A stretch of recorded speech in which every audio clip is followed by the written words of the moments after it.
2.6 million.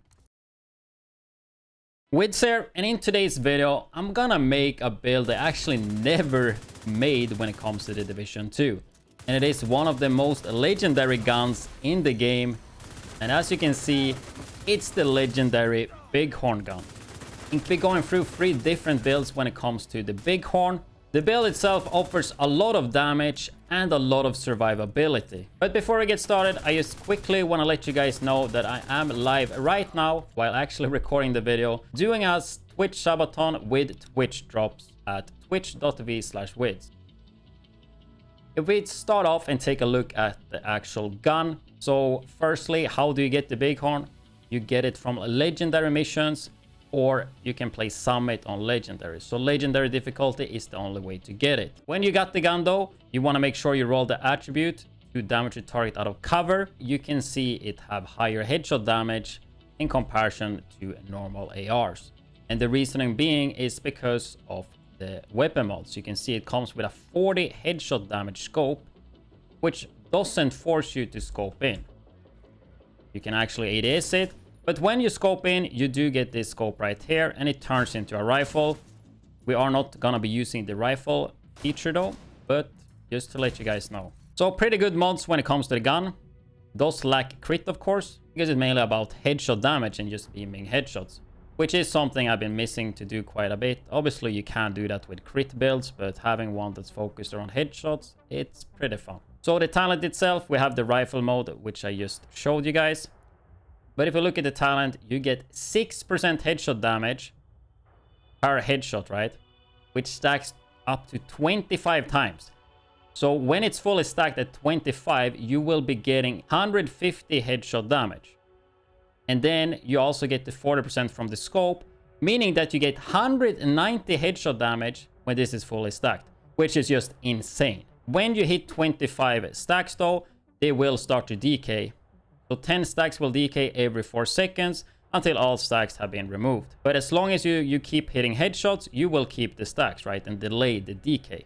And if we also take a look at the mag size, that is something that always been the reason why I stayed away from Bighorn, because it comes with 42 mag size. If we take a look at Elmo, you have 70. If we take a look at Lexington, which is the highest damage right now, it comes with 50. So 8 more bullets. But Lexington also do have higher rate of fire, as you can see, at 978, while Bighorn have 920. So it's not that big of a difference when it really comes to it. If we take a look at something else, is that Bighorn with 15 weapon handling have a reload time at 149, while the Lexington have 195. So it's actually not that bad when it comes to reloading or spending time reloading. I have been playing this quite a bit, and it has been feeling extremely good in PVE, which surprised me a lot. When it comes to secondary guns, for this build in particular, we are going to be using a AA-12 or a showstopper, or in this case called Lefty. The way I like to do it is to just use this gun for stacking. So I just go rate of fire, I go rate of fire mag as well, and weapon handling. You can, of course, if you like to, go out of cover damage and focus on damage on this. But I just want to swap to the showstopper, Lefty, and get the stacks and swap back to my main gun. You also have perfect sledgehammer here, which is pretty good. If you don't have Lefty, you can always use rock and roll for that increased mag size. This one does not have as fast rate of fire, which means you will spend more time getting the stacks. 375 versus 345. And as a pistol, I use Orbit for that perfect finisher. You can get that critical hit chance and critical hit damage by killing skills. Not really that important though. If we do take a look at the items for the different 3 builds, in all of them you can use Memento. I will, however, go through options and different ways you can set it up. But let's just go through Memento really quick here. We have a kill confirm talent that gives you weapon damage, bonus armor, skill efficiency. You pick up trophies, stacks up to 30. When you fully stacked, you get 3% armor regen, which is just insane by itself. You get weapon damage, you pick up trophies, and you get bonus armor. All in all, amazing backpack. And yeah, the best backpack in the game, I feel like. It works with every build. It's just really, really good. And on top of that, you get all core attributes. which will limit the amount of attributes we get here though, but you do get a gear mod. So when it comes to stats prio, we are gonna go for crit. So get critical hit chance and critical hit damage everywhere, and try to get a ratio around 1 to 2, meaning if you have 50 critical hit chance, then get around 100 critical hit damage. You can be a slightly bit biased to crit chance just because of the season modifiers that we will get to later, because you will be able to reach 100% crit chance. So having a bit higher crit chance in this patch is totally fine. So the reason we decide to go for critical hit chance and critical hit damage instead of headshot damage when it comes to Bighorn is because of robots, for example. You cannot headshot on a robot. You have a lot of NPCs that have helmets. If you shoot a helmet, you won't get any headshot damage. On top of that, we get 190 headshot damage from the Bighorn itself, which means our headshot damage is already through the roof at like around 250, fully buffed, which means it's just more effective to put it into critical hit chance and critical hit damage. Because in general, you don't want to put everything in one basket, because going from, let's say, 50 headshot damage to 100 versus going from 250 to 300, you will get more damage increasement from the 50 to 100. Because you don't have too much of it, right? The actual increasement in percentage is higher when you have lower, right? And we all know how good crit is when it comes to Division 2. Moving on to the second piece that you can use in all of these builds, we have a Seska Obliterate. You will get weapon damage for crits and stacks up to 20 weapon damage from the chest piece. So those two pieces can be used very well on all of these builds. But if we take a look at the actual first build, sorry to interrupt, but I got a second channel at youtube.com/widdz.tv. So make sure you subscribe to both channels. We are gonna be using this striker gear set. But we have the two-piece with 15% weapon handling, giving stability, accuracy, swap speed, and reload speed. And then the three-piece with 15% rate of fire.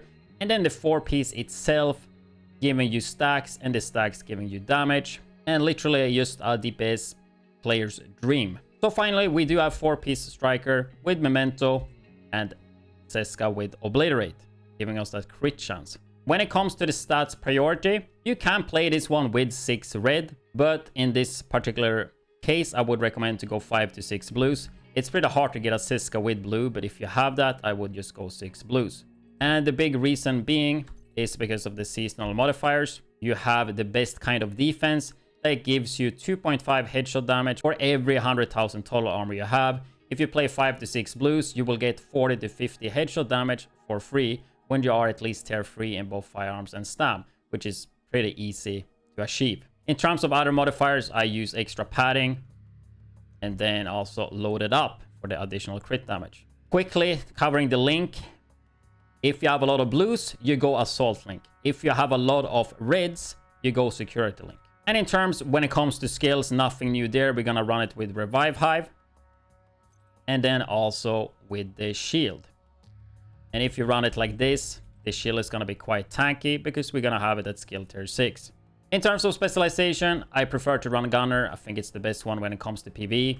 You get every third reload 50% faster, 10% armor on kill, and also 5% rate of fire on kill for 5 seconds. And then combine that with assault rifle damage. So this is the way I would recommend you guys to run it. However though, if you would like to run it with maybe 6 reds, I would swap Memento for Coyote's Mask and play it like this. And if you're not familiar with the Coyote's Mask, it will give you critical hit chance and critical hit damage depending on the range you are shooting from. And this also gives the bonus to your allies. But in particular, if you are running this mask, you can play it at 25 meters and further away, which means you can lower your crit chance by 25%, which opens up for a lot of critical hit damage. What you could also do is to swap the Seska Obliterate and play the chest piece striker, especially if you're doing harder difficulty where the NPCs are tankier, like legendary.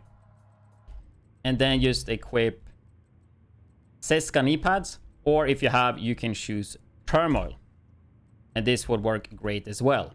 In case you never heard about thermal knee pads before, they are a legacy item that you cannot get anymore in the game. They do split the damage 50% to 2 different enemies as long as they are 30 meters in distance. And yeah, you don't do more damage, it's just split the damage on 2 different targets. Moving on to the second build, and this one is gonna be focused around the Heartbreaker gear set. Did you know I'm now a Kick partner? Go follow at kick.com/widdz for ad-free live streams. The 2-piece gives you 15% AR damage. 3-piece once again 15% weapon handling with stability, accuracy, reload speed, and swap speed. Then we have the 4-piece, which is revolving around headshots, and headshots gives you a pulse for 5 seconds, which is of course really nice in combination with our Bighorn. And then whenever you hit a pulse target, you will get 1% bonus armor and 1.1% weapon damage, and this stacks up to 50. And if we take a look at the chest piece, it does increase the stacks from 50 to 100, giving you a 60% increasement in the damage. So really similar to Striker, just that we also get bonus armor. So with that, we also are gonna be using our AA12 like we do with Striker, just that you need to make sure you hit the headshot and then just go for body shot to build up the Heartbreaker stack. The kind of issue with Heartbreaker is to keep it up though. You need to have NPCs to shoot at, so it is slightly harder than Striker to keep up. But overall, I thought it was working pretty damn well. And then you can of course combine this with Memento, as we went through earlier. And then also Seska knee pads. If you want to, you can use the thermal once again.